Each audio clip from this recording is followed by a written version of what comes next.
I remember it like it was yesterday, waking up Tuesday, September the 11th, 2001. I had a fever, I had chills, I was not feeling well.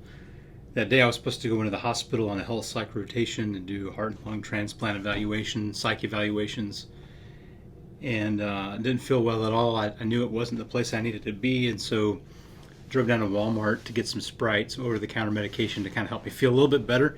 And when I was in line, I remember hearing the cashiers talk about a plane hitting a tower, and I couldn't help but think it was just like some Cessna hitting an antenna somewhere out in the field. I had no idea what they were talking about, so I got in my car and turned on the radio, and they were all talking about the Trade Center being hit by a plane. And so I drive on home. I turn on the news, and I'm watching one of the first trade tower on fire, and sit there and watch the second plane hit the tower. I'm in tears. I'm upset.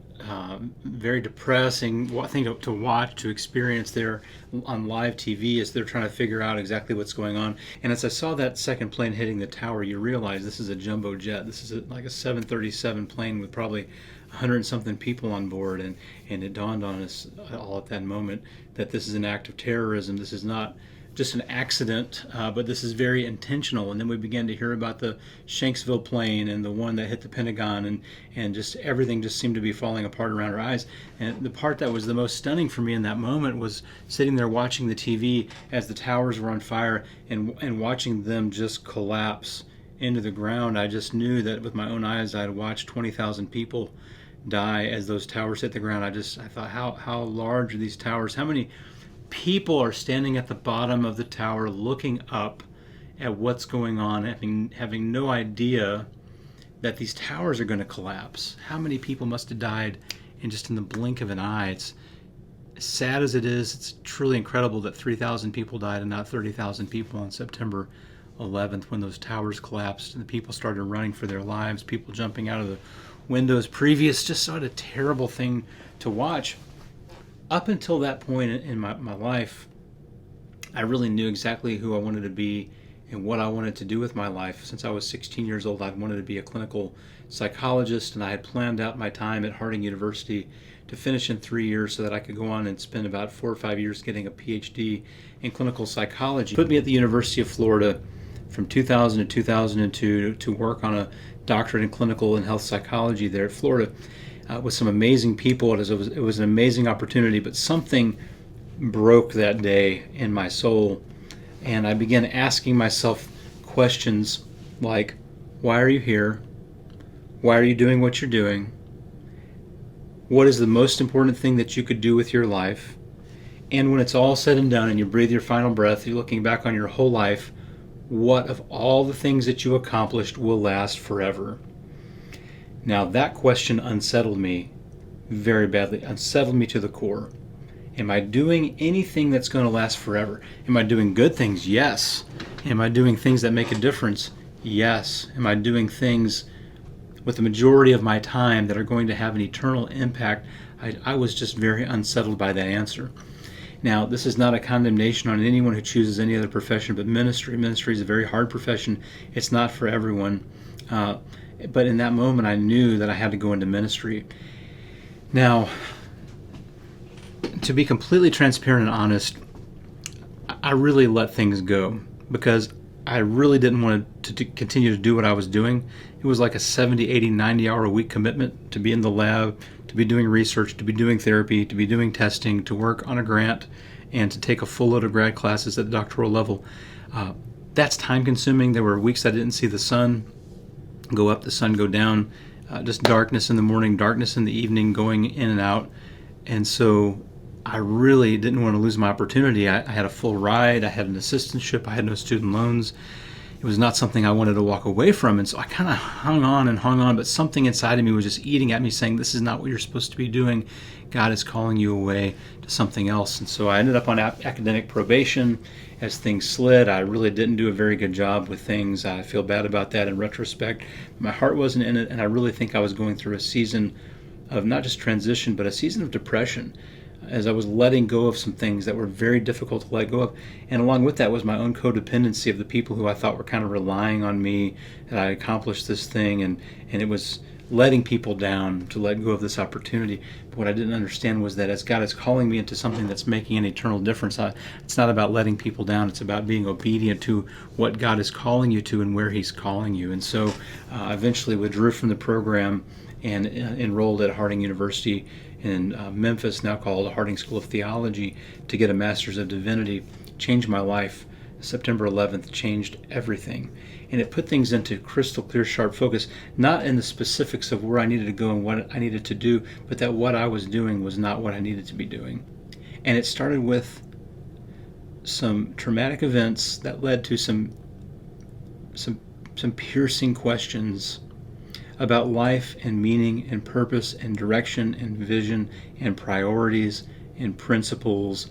What's going to drive my life? And am I going to just do the things that really build me up, or am I going to take God seriously to do things that are going to have an everlasting, eternal impact?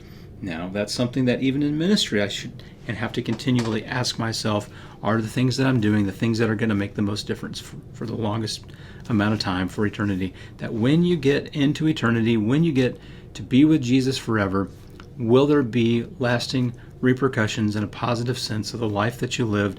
And how do you maximize that? How do you engage in things that maximize that? And here's what I'm concluding, is that it's not just about running programs, and it's not just about good communication, it's not just about solid sermons. Those are all good things, but it's about being in the lives of real people and about making disciple makers, people who know how to make disciples. As you do that, you are making an eternal difference that will go out into eternity to change the face of eternity. That who is in with Jesus forever, with you and with me, will be different than had it been had you not engaged in these activities that God is calling us to go into all the nations and make disciples.